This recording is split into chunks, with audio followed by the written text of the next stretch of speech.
The year was 5247, and Commander Daniel Cole stood on the bridge of the Resolute Dawn watching the stars. 3,000 years of peace had made space travel feel almost boring. Patrol missions near the demilitarized zone were quiet work. Nothing ever happened there. Nothing had happened for longer than anyone could remember.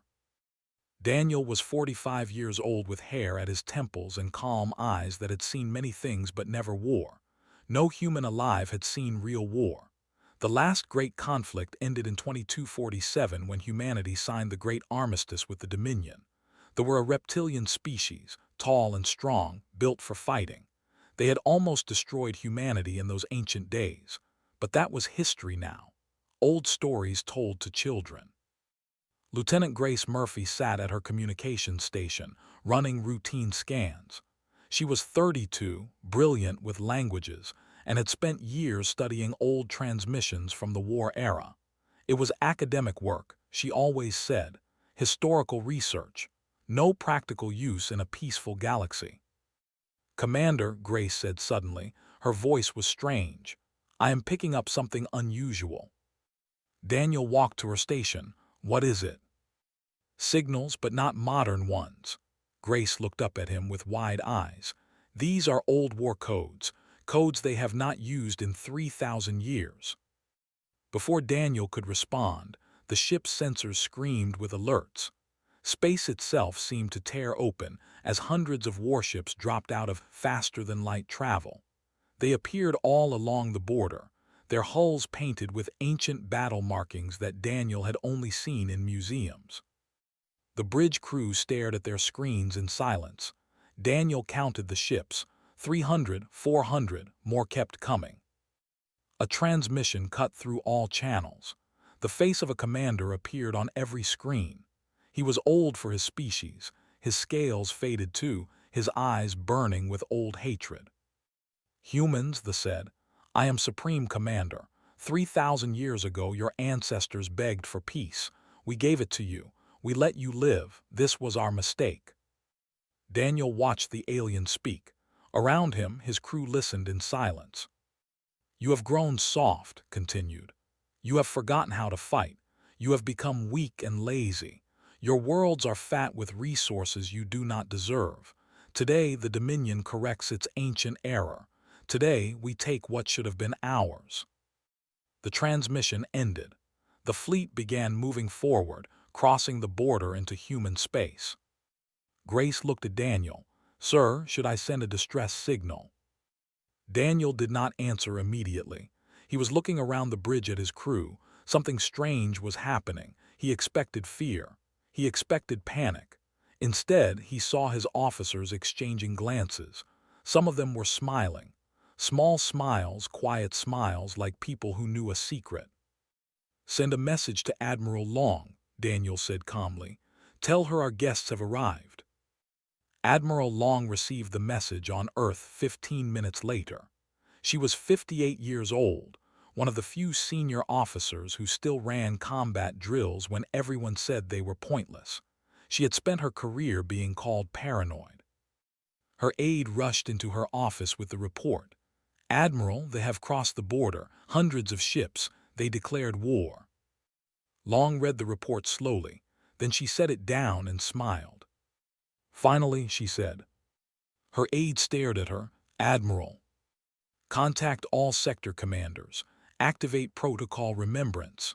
Stood and walked to her window, looking up at the night sky. "Tell them the wolves are awake." Back on the Resolute Dawn, Daniel Cole watched the fleet advance.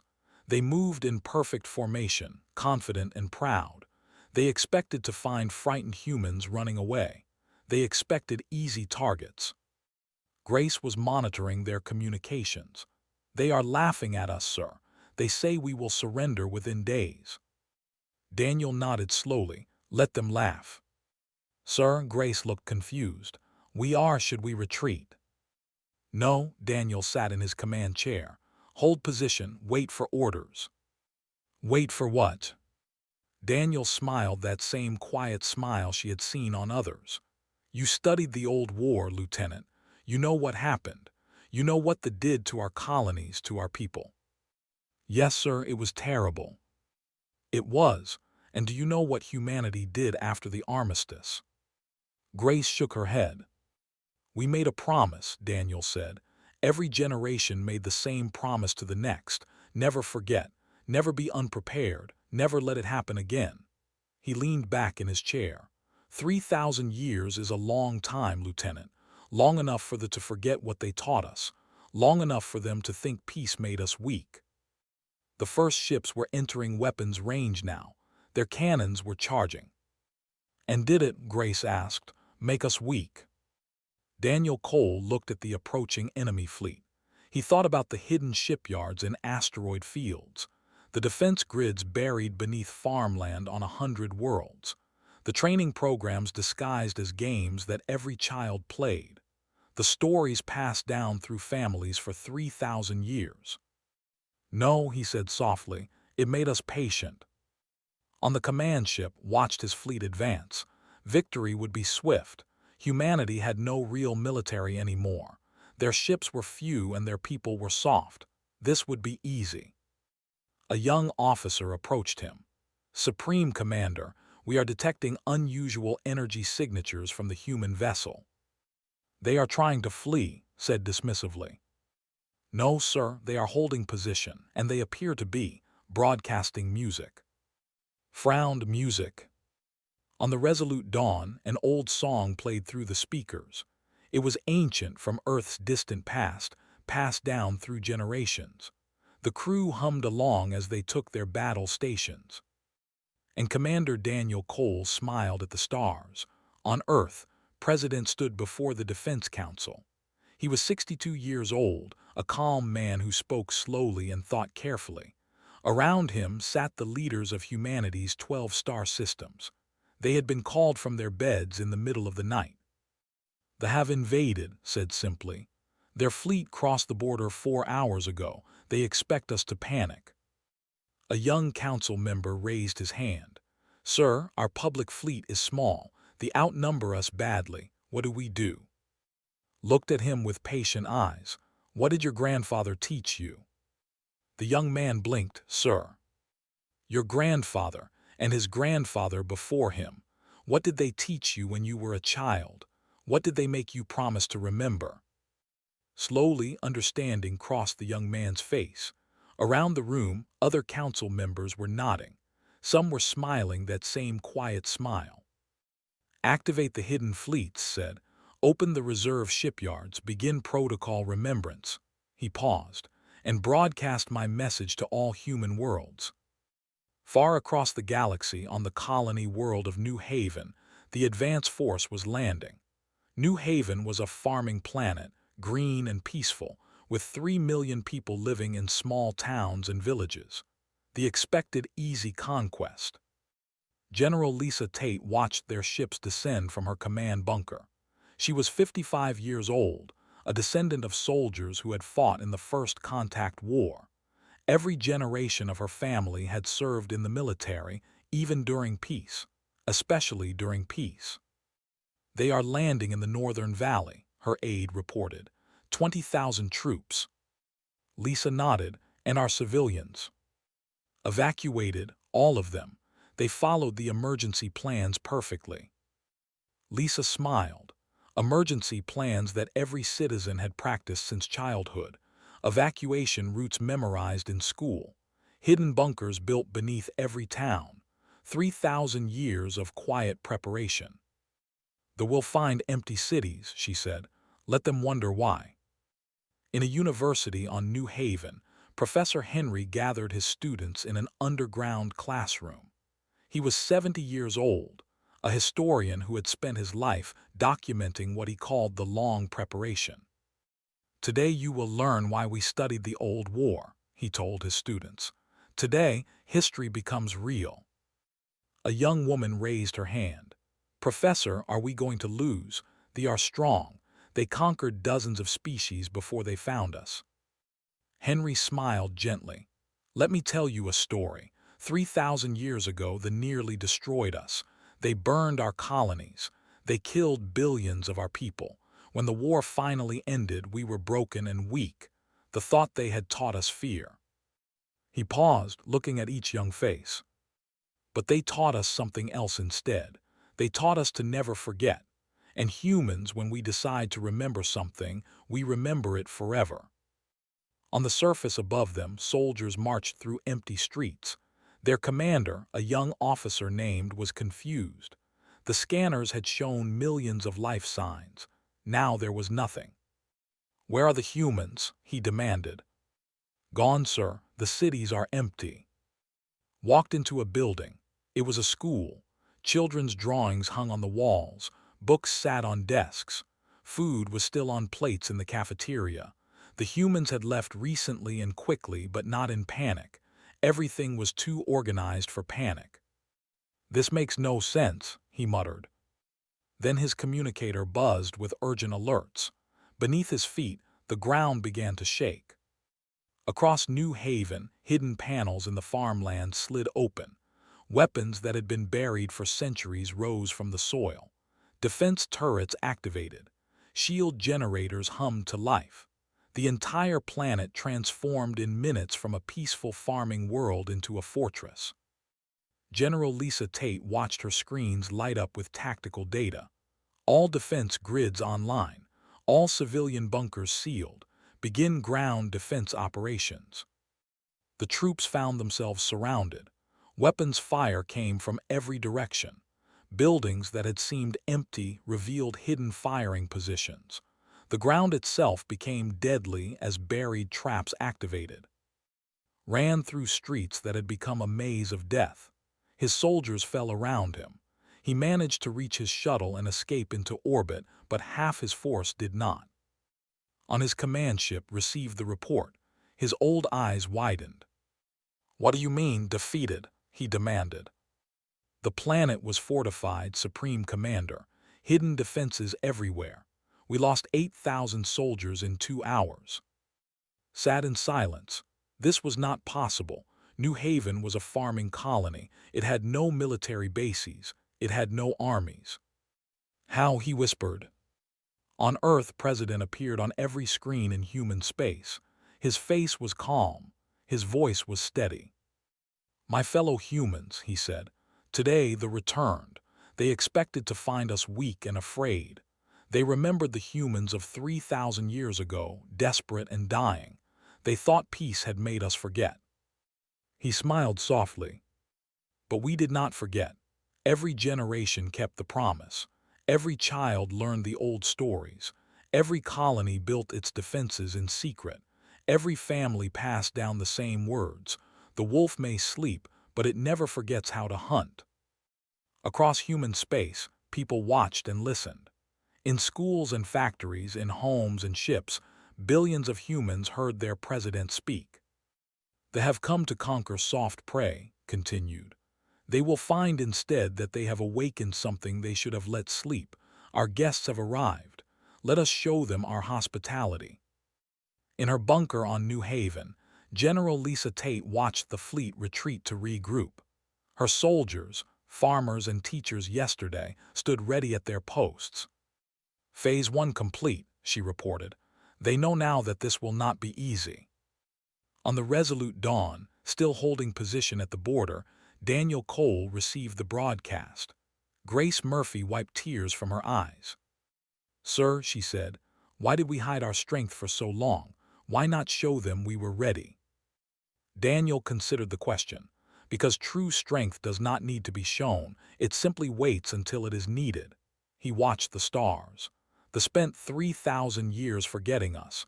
We spent 3,000 years remembering them. Now they will learn the difference. In the distance, the fleet was preparing for its next attack. They had more ships, more soldiers, more weapons. They were still confident. They did not know what was coming. Professor finished his lecture as the ground shook above them.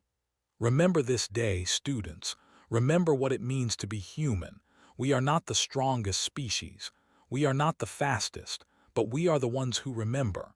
And memory properly used is the greatest weapon of all." The long preparation was over. The reckoning had begun.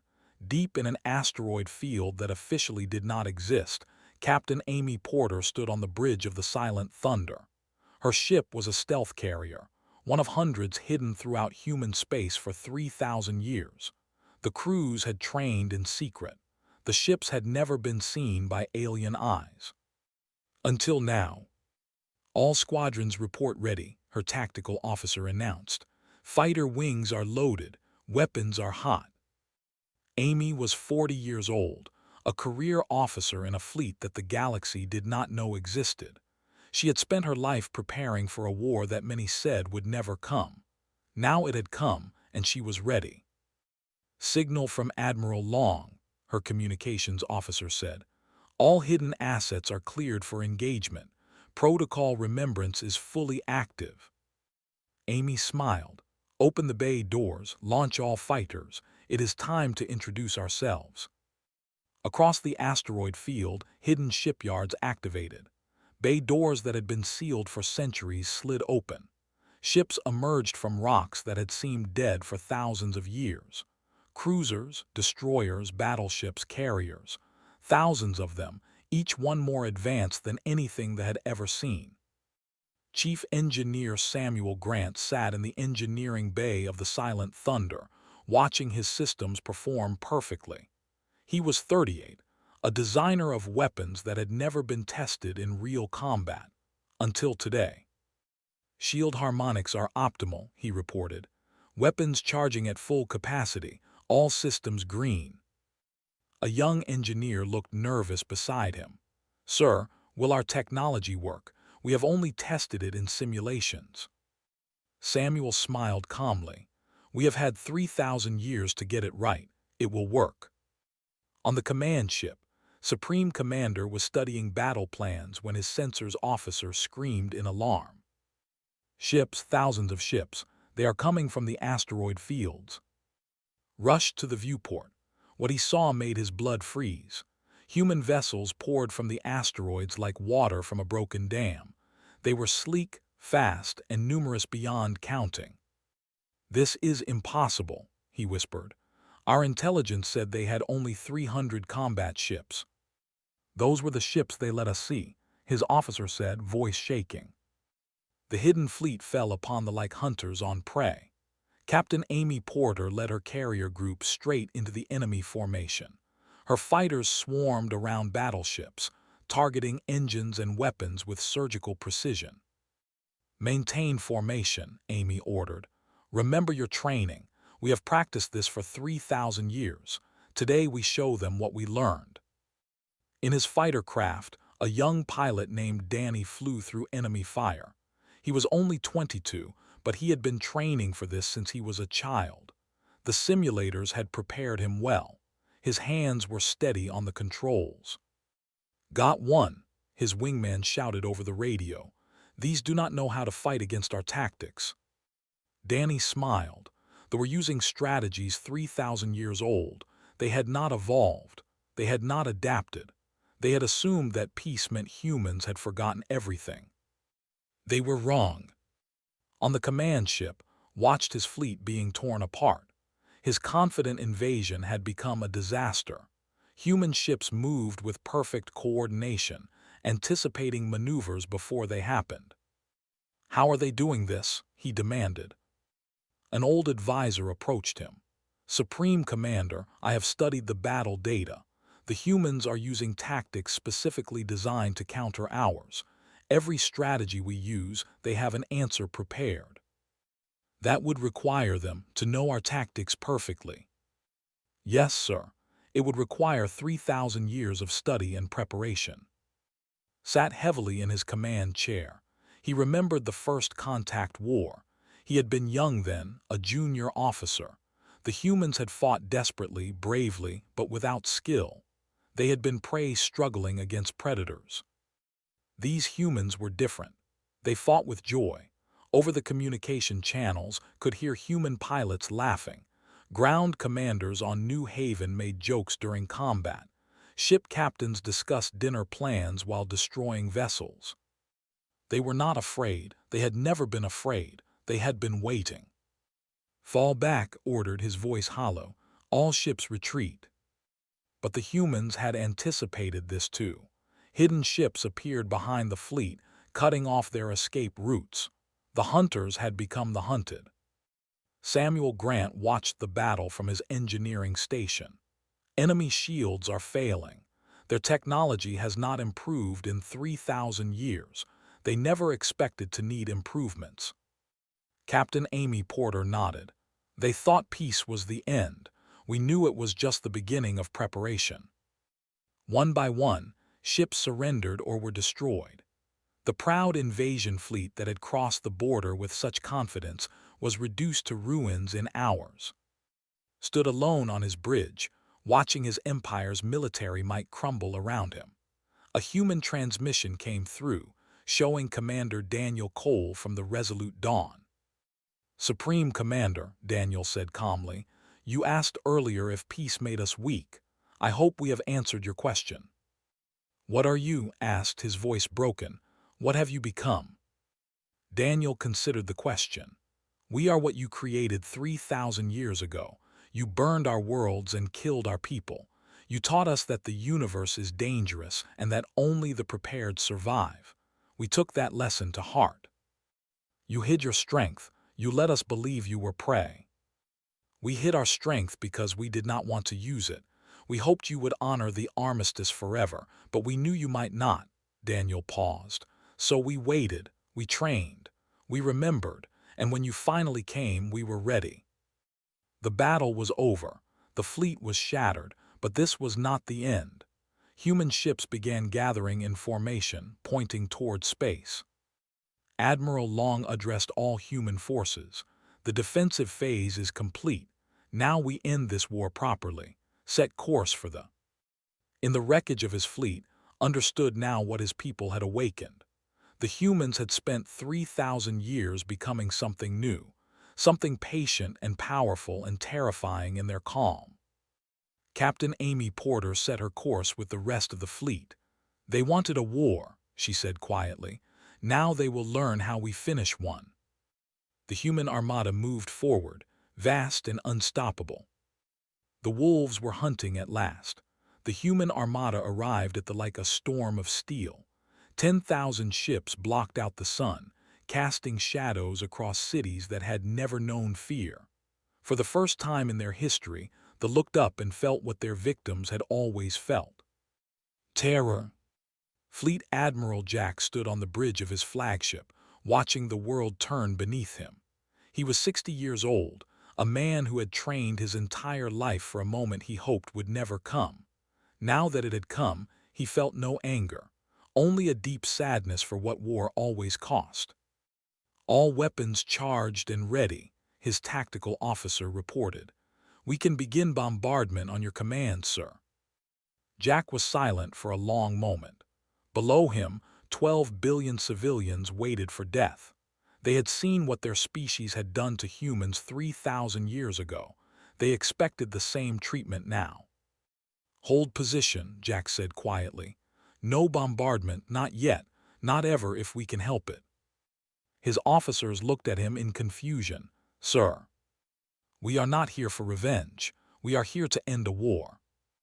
The High Council met in emergency session.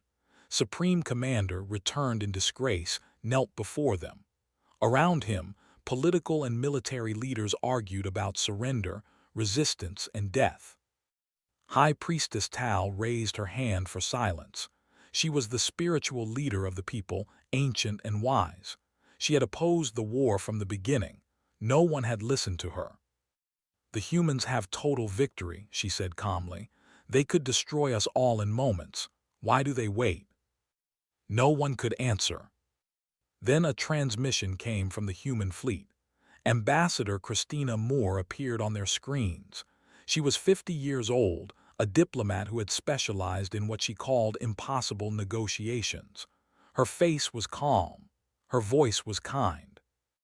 "Leaders of the Dominion," Christina said. "I am Ambassador Christina Moore, representing humanity. We come not as conquerors but as those who wish to end this conflict justly. We request a meeting." Silence filled the council chamber, stared at the screen in disbelief. "A meeting? They have won completely. Why would they negotiate?" Tal looked at the human ambassador with ancient eyes. Because they are not us, she said softly. Perhaps that is the lesson we should have learned 3,000 years ago. The meeting took place on a neutral station between the fleets. Ambassador Christina Moore arrived with a small staff and no weapons. High Priestess Tal came with only her advisors. They sat across from each other, two species who had been enemies for three. Why? Tal asked immediately. Your fleet could turn our world to ash. Your people have every right to want revenge. Why do you offer peace? Christina considered the question carefully. 3,000 years ago, when your people burned our colonies and killed our families, we had a choice. We could become like you, defined by hatred and conquest, or we could become something better. We chose to become better. But you prepared for war. We prepared for defense, for survival. We hoped never to use what we built, but we knew that hope alone cannot protect a people. Christina paused. We spent 3,000 years preparing not just to win a war, but to end one properly. What does that mean? It means we do not want your world.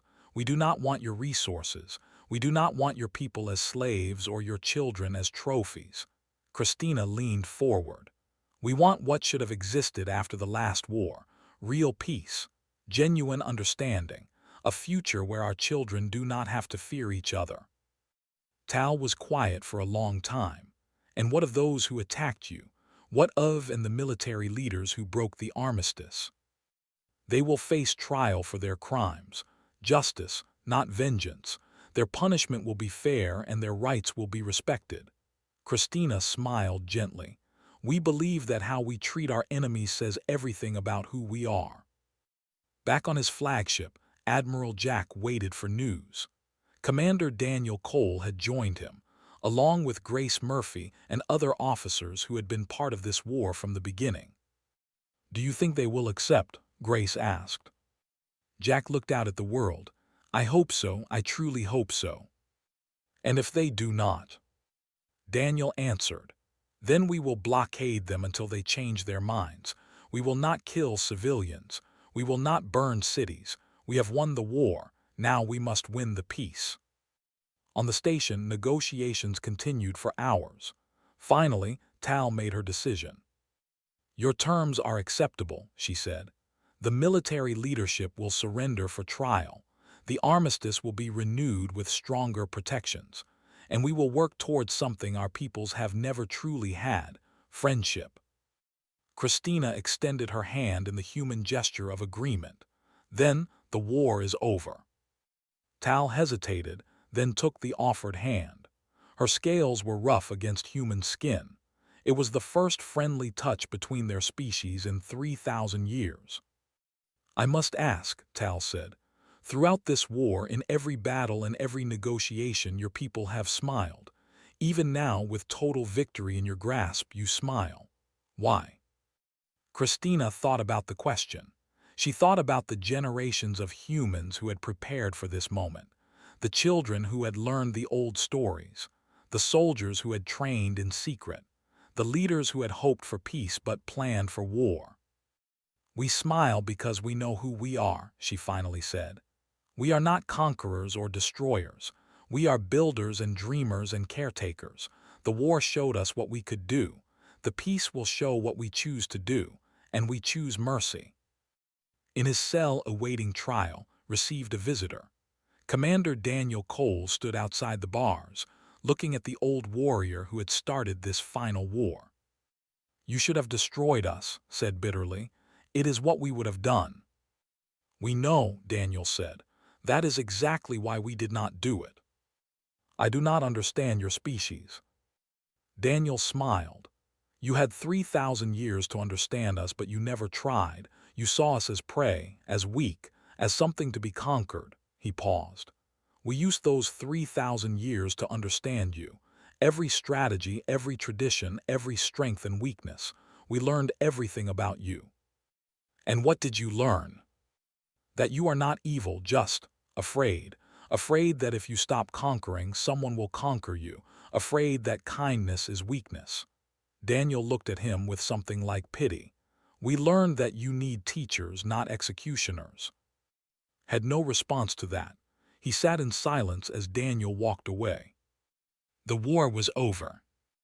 A new era was beginning. 10 years had passed since the Second Contact War ended. On the space station called Unity Point, two species worked side by side for the first time in history. The station floated between human and space, a symbol of something that once seemed impossible. Peace.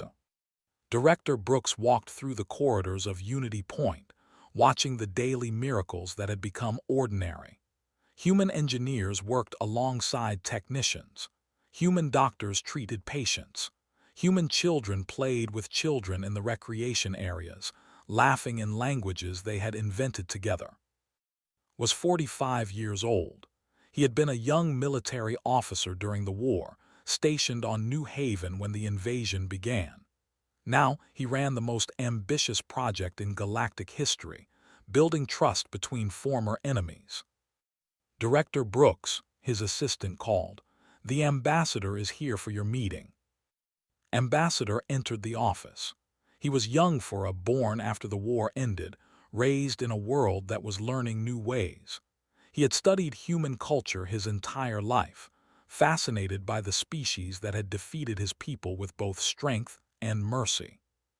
Director said, sitting across from, "I have been reading human history again.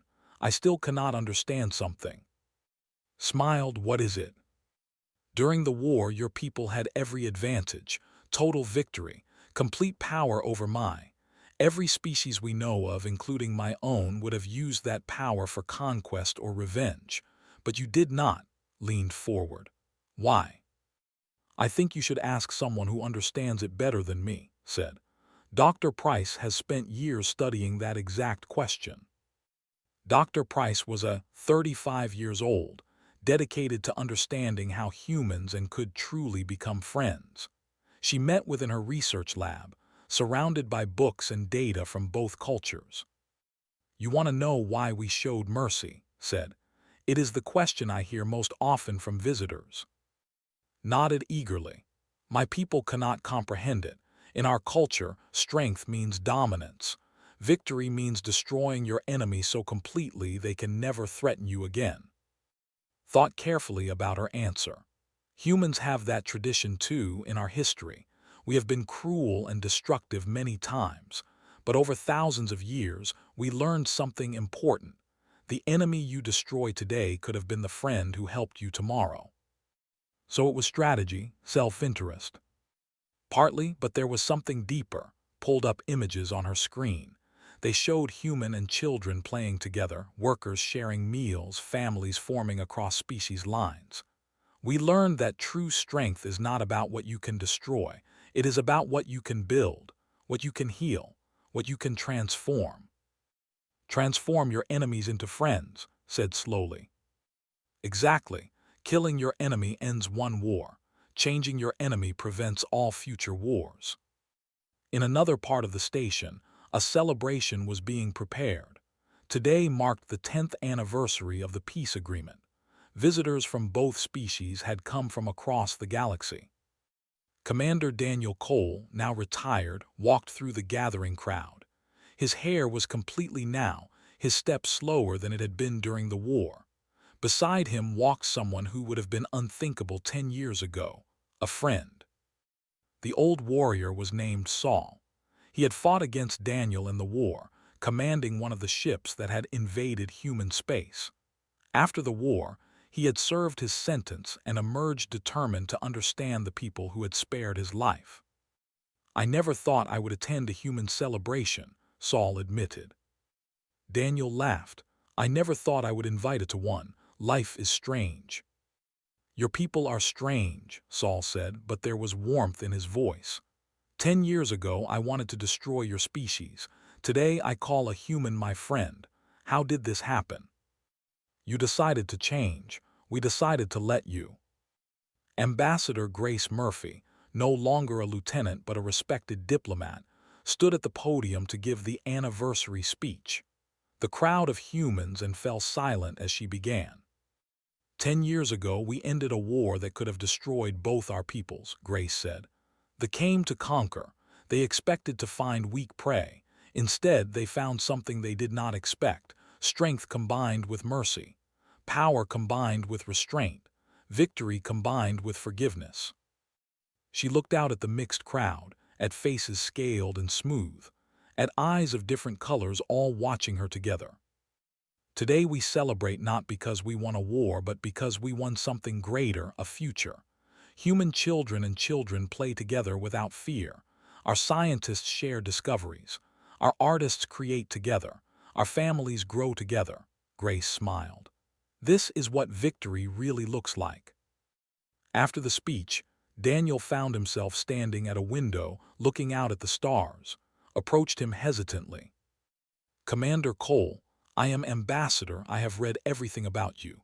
You were there from the beginning." Daniel nodded. "I was on the Resolute Dawn when your fleet crossed the border." "May I ask you something personal?" "Of course." Hesitated. "Do you think humans will ever stop surprising us?" Daniel looked out at the stars. He thought about the past 10 years, the schools built on worlds, teaching new ways of thinking, the hospitals where human doctors healed patients, the exploration ships being built right now, designed for both species to crew together. "We have 3,000 more years of surprises ready," Daniel said. "But these ones you will enjoy." Beyond the station, construction lights blinked around massive new vessels. These were not warships. They were exploration vessels, built to carry humans and together into unknown space. Admiral Long watched the construction from her retirement home on Earth. She was old now, her body failing, but her mind was still sharp. On her screen, she saw the station, the celebration, the future she had spent her life preparing for. Her aide brought her tea. "Admiral, you should rest." Shook her head. "I have rested enough. I want to see them launch." On Unity Point, the celebration continued late into the night. Human and voices mixed in song and conversation. Old enemies shared drinks and stories. Young ones made plans for futures that would have been impossible a generation ago.